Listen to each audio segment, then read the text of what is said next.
ఇంకో పక్క పరిశుభ్రమైన పచ్చని ఆంధ్రప్రదేశ్ దిద్దడానికి స్వచ్ఛ ఆంధ్ర స్వర్ణాంధ్ర కార్యక్రమాన్ని తీసుకున్నాం. పల్లెలు, పట్టణాలు, చెరువులు, రైతు బజార్లు, ప్రభుత్వ కార్యాలయాలు, పరిశ్రమలు, విద్యా సంస్థలు, హాస్పిటల్స్ అన్ని చోట్ల నేను ఒకే మాట చెప్పాను. 3వ శనివారం ఎవ్వరూ పనిచేయక్కర్లేదు ఆఫీసులో.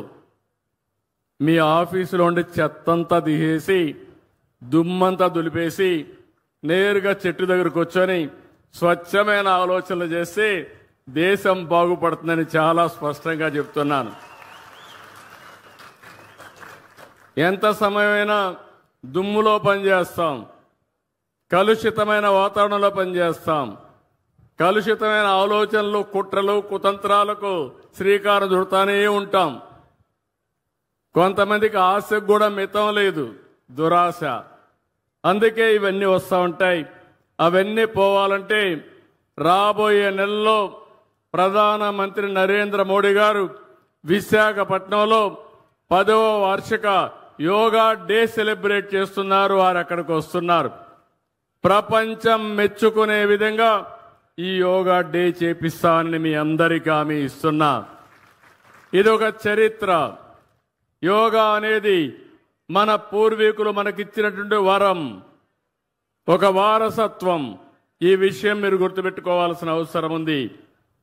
ఎందుకంటే చాలా మంది పేదవాళ్ళలో ఆ రోజు ఎన్నో ఇబ్బందులు వస్తున్నాయి. అదే మరి ఆరోగ్య సమస్యలు వస్తున్నాయి. ఇంకో పక్క అందరం కూడా ఆధునికమైన ప్రపంచంలో చాలా బిజీ అయిపోతున్నాం. ఎవరు కూడా సెల్ ఫోన్లు చూడకుండా ఉండలేకపోతున్నారు. ఆ సెల్ ఫోన్ల వల్ల గంటల తరబడి సెల్ ఫోన్ అంటే భార్య లేదు, భర్త లేదు, కొడుకు లేదు, బిడ్డ లేదు, ఆ సెల్ ఫోన్ చూసుకుంటూ కూర్చుంటున్నాం. దీనివల్ల లేనిపోని టెన్షన్లు వస్తున్నాయి. అందుకని ప్రతిరోజు ఒక అర్ధగంట 45 నిమిషాలు మీరు యోగా చేస్తే అన్ని రోగాలు పటాపంచలైపోతాయని చెప్పి కూడా నేను మీకు అందరికీ విజ్ఞప్తి చేస్తున్నా. హాస్పిటల్ పోయే పని ఉండదు.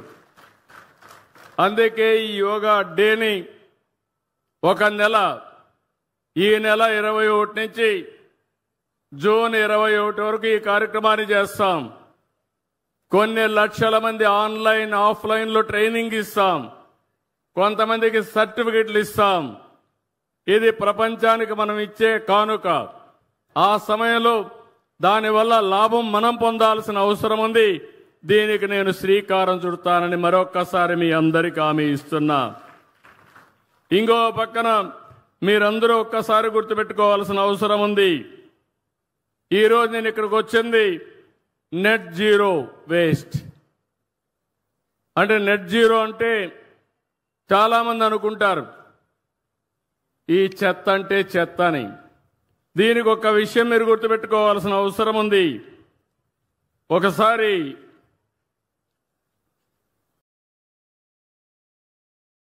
బుద్ధుడు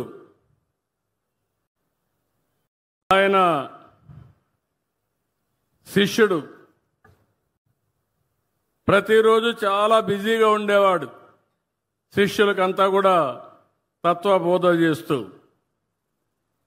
ఒకరోజు గురువు గారు అందరిని పిలిపించి మాట్లాడితే ఒక శిష్యుడు దగ్గరకు వచ్చి, గురువు గారు మీరు ప్రపంచంలో అందరి గురించి ఆలోచిస్తున్నారు, మీ సొంత శిష్యుల గురించి మీరు ఆలోచించడం లేదు, కాబట్టి ఇది నేను ఒక విషయం కోరాలనుకుంటానని చెప్తాడు.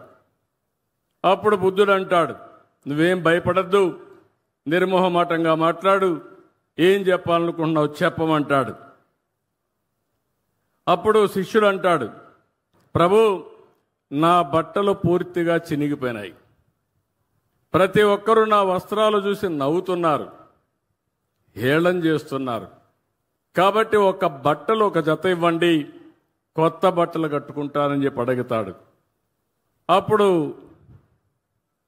బుద్ధుడు ఆలోచించి ఇది పెద్ద సమస్య ఏం కాదు, ఈయనకి కొత్త వస్త్రాలు ఇమ్మని ఆదేశాలు ఇస్తాడు.